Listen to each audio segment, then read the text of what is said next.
Şan ile dünyaya geldim, nice hanlık kurduğum ülkeler aldım. Tarih deryasına şan ile daldım, devletlere sultan vermiş Türkmen ben.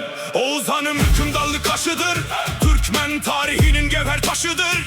Oğuz'un atası soylar başıdır, boylarımda töre görmüş Türkmen ben. Hunil'in kalkındı yükseldi tuğlar, Teoman Mete ile aşıldı dağlar. Attila Han ile titredi çağlar, Avrupa'ya atın sürmüş Türkmen ben.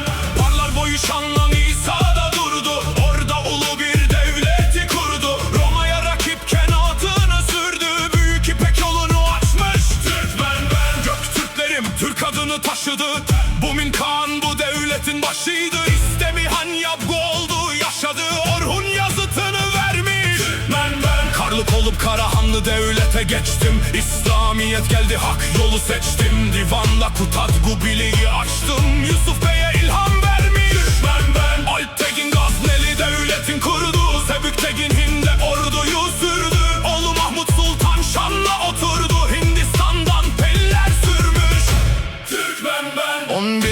asrı Selçuklu aldı, Ulu Selçuklular tarihe geldi. Doğu devletlerine medeniyet doldu, nice medreseler kurmuş Türkmen ben. Çar Bey Merve hükümet kurdu, Tuğrul Bey'im şanla saltanat sürdü.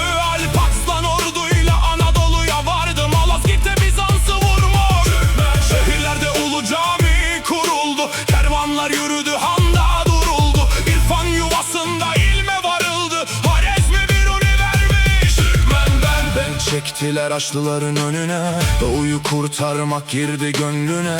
Sultanlar direndi ömür sonuna, Haçlılara karşı durmuş Türkmen ben. Almıştegin soyu Harezmi aldı, Harezm'de ulu bir saltanat oldu. Asır'a Moğollar üstüme geldi, Moğol ordusunu görmüş Türkmen ben. Anadolu'da biz kapılar açtık, Mevlana Yunus'la sevgiyi seçtik. Zengile dünyaya şifalar saçtık, İmanla gönüle girmiş Türkmen ben. Eyyubi ile Kudüs barışa erdi, her dine adalet hürriyet verdi. Memluk Aynkalut'ta Moğol'u serdi, adaletle hüküm sürmüş Türkmen ben. Karakoyunlu'yla şiirler coştu, Tebriz'de gök mescid mimari baştı. Akoyunlu elçisi dünyaya koştu, bilime ilme yönü vermiş Türkmen ben. Osmanlı adıyla saltanat geldi, İstanbul fethiyle çağlar